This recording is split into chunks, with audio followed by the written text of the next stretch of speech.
Hi everyone. So this time we are going to see about a tutorial of Linux administration.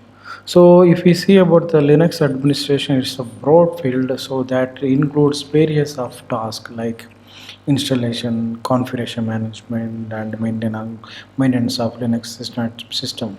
Because of the Linux administrator responsibility for maintaining and managing the Linux servers. So if we see about this Linux administration task, there are various methods are there. So whenever the Linux system, we may have to install the Linux OS. So for example, there is lot of distribution available like Ubuntu, CentOS, Fedora. So we can install this Linux operating system in physical or virtual machines. So we need to know about the basic commands, as well as if we are will know about the basic commands, you may have to see, know about the advanced command. So this tutorial I just covered the Linux basic commands. So I already published the Linux commands for the required command for the system administrator. So you can refer my playlist. So anyhow, I will share the link here. So also we have to know about the file system structure like the root slash home etc. We need to know what exactly this file system contains, what is the purpose of this file system. Those things we should know. Apart from that, we need to know about how we can manage the user groups, and we can how the user groups are created, deleting option, those things we can cover. Then we need to know about how manage the file permission and ownership of the files and directory. So they also know how to manage storage, including disk partition, how we can mounting the file system in those disk, and how we can mount the file system permanently. Those things we can understand. So moreover, we need to know about the network configuration. So how the system network configured, what is IP address, how we can see the IP address, what is the routing, how the routing and firewalls enable. Those things we need to cover this tutorial, as well as the how to manage the software package. For example, if you want to install the some packages, what is a command we need to use for install the package and update the package. Those detail we are covering this tutorial. Also there we are executing some jobs like scheduling some job. We also know about how we can schedule the task using cron job. That detail also we are covering this section. So finally, we are covering how we are setting the strong password and disable like the security topic also we will cover. So anyhow, we can go to the detail section here. So the Linux file system structure. So whenever if you log into that Linux system, so if you type cd slash and then you are into that Linux root directory. So each Linux file system is a directory structure. So for example, slash bin. The slash bin normally contain the essential system command utilities like binary files. So moreover, the slash boot contain the bootloader and kernel detail, and the slash device contain the device related files. So etc. So whenever you installing in Apache or some other packages, you will get this configuration related files available in the slash etc directory, as well as the slash home. So when the user is created, the user home directory is available in the slash home directory. So that also customizable whenever installing the OS. So that we can see in the advanced topic. I will take a video later. So slash lib files contains system libraries files, as well as slash media contain the mount point of the media, and slash mnd temporary mount point of for the file system. Slash opt contains optional software packages. So also the slash root, actually this is the root user home directory. So don't get confused. Slash is the so Linux directory structure root directory slash root is the home directory of the root user. So slash srv contains the data service as part of the system. Slash temporary files, for example, if you are executing any patch file or some files that normally using the temporary files. Slash usr contain the user utilities like sad document if you want to check any packages, help files, those details available in slash directory. Slash work and the variable data, the logs and database. For example, if you are installing MySQL, PostgreSQL database, so those data directory contains slash var directory only. So this is just basic overview. Already I told. So you can maybe this structure depend upon the distribution you are using. Maybe if you are using another security oriented AX and something else, it may differ. Not very much. So it may some different will be there.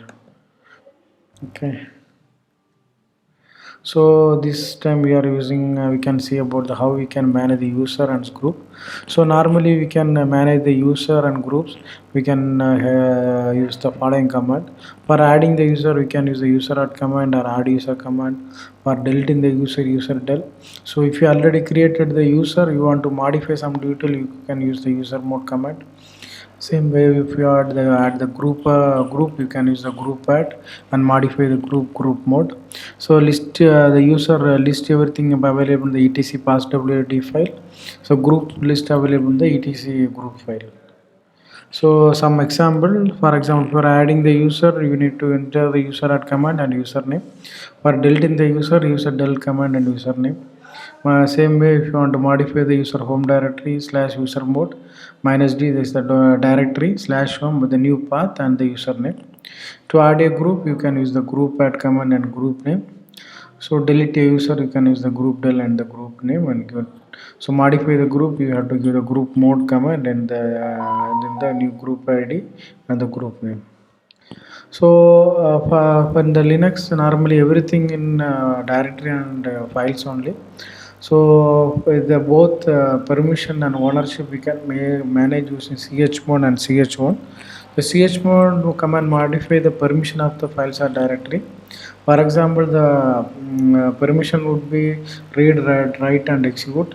So the permission number octal digit or we can see so 0 to 6. For example, if you want to give that full permission for the read, write, and execute permission, so you can give the 755 permission. So it will be give the read and execute permission. So in this file ownership, so file ownership we can change using ch1 command. So you need to give the ch1 command and username and group name.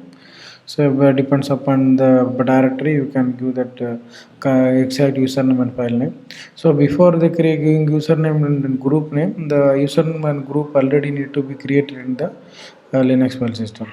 So for execute this command, you should have the root access. So also giving that root directory, we need to be careful because it may impact the system security. So manage the storage and mounting. So manage storage. For example, if you want to manage the storage, you can use the fdisk command. So if you type fdisk slash usda, the partition name, to moving into that file system there. There you can create the new file system, delete the file system, create the logical volume, expand the logical volume. Those things you can make in the fdisk console. So mounting the file system, so you can use the, for example, if you have the directory, you want to mount in the particular file system into the directory, you can give the mount and the file system path and directory path. It will automatically mount the file system into the mount point. So if you mount the file system, you want to unmount that same. So so you mount the command they need to be give. So Windows we normally we are safely eject the USB drive the same way. So you can temporarily mount. For permanently mount the file system, you need to give this in the FS tab. So if the system is automatically mounted, if you do the reboot also. So moreover, the disk quota, for example, we need to make sure that the user is not exceeding the quota. For example, if you are giving the 100 GB of slash home partition.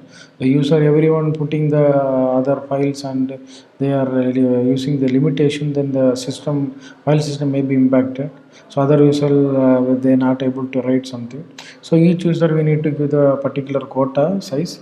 So the command, the ed quota command is helpful for giving that quota limitation. So network configuration, another topic. So for network configuration, we can so much of tools are there. The like it ETS tool or something is there. So the IP command, IP route command, we can IP tables command. The firewall, we can manage that firewall settings. There are also, if you have not familiar with command line, you can manage using network manager or something. The graphical it is there. This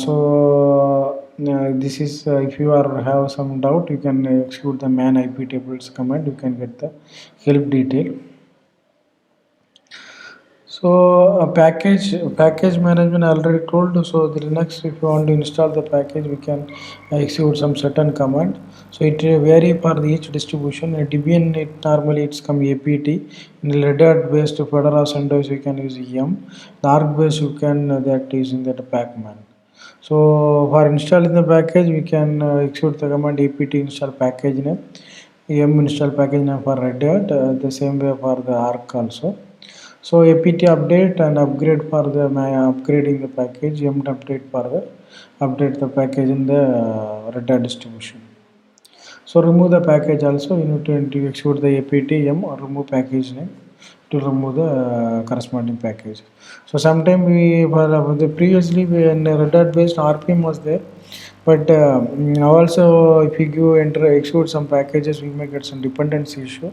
So em it will solve the dependency issue. So for that you need to give the some repository settings in etc m repos.d directory. In here we will make some cheat sheet and deep dive into this topic later. So scheduling the task. For example, if you are want to execute the job, so your system need to periodically check the assist services every day. Night at 12 o'clock. So you don't want to manually and do the changes. You can write some script and put it in the cron tab. It will automatically execute. So if you want to get the mail alert, if you put into the script, it will send the mail alert if some service is down or not. So cron tab, each of the having that time. So for example, the first five field, first one is in minutes, second one is hour, next one is a day of the month and month of the year. So on the day of the week. So this is set now. This 5 star you need to know the meaning each and everything. Then only you can schedule the thing. So you have to enter the command cron tab -c or edit the thing and the cron tab -l command for the list the rule which you have created in the cron tab. So in the script example, this script running every 3 p.m. Whatever script you have added. So 15 in the sense you need to give in the 24 hours 7 format. Then the final topic is securing Linux system. So securing Linux system important topic. So you may have to some hacker or someone attack the system or the project outside project user accessing some restricted files. Those things can be managed by the secure Linux system. So we have to use the strong password. Giving that number lowercase everything we need to give. Also give the password aging. So if it is a particular day like 60 days, you need to automatically user forcefully need to change the password. And disable unnecessary service. Maybe if you are installing the GM mode, it will install all the scanner or some other unwanted related services which you are not using. So that also you can disable. Then you have to identify the service and disable. So this using you can use systemctl command for disable the services. Then configure the firewall, like we can set IP tables we can use for firewall internally. Then this we need to regularly update the installed software because the security related patches already released by the distribution. We need to apply safely for avoid the glitches. Also, we need to give the access control. So, whoever have the access to particular files, a directory system, those things also we can manage using secure lens system. The sudo command is a super user do. So, whoever required the sudo privilege, we can give the sudo s file. Also, whichever command who can supposed to execute, that also we can give in sudo s command. So instead of the normal based authentication, we can give SSH key based authentication. So it will avoid that the proof post attack, those kind of things. Anyhow, so also we have to regularly monitor our logs in auth log. So many security related incident it came, those things we need to verify. Then the backup and recovery. So anyhow the system not if we have any failure in hard disk or something, it may lose the data. So in that type in this set of situation, we need to manage the important configuration file, save it into the external things, like we have to enable the high availability. So regularly we can import the data to another system for avoid the data loss in case of hardware failure. So these are the basic things. Anyhow, just go through it. So thank you very much for watching the video. Keep learning. So anyhow, I will share the advanced Linux system video soon. Thank you.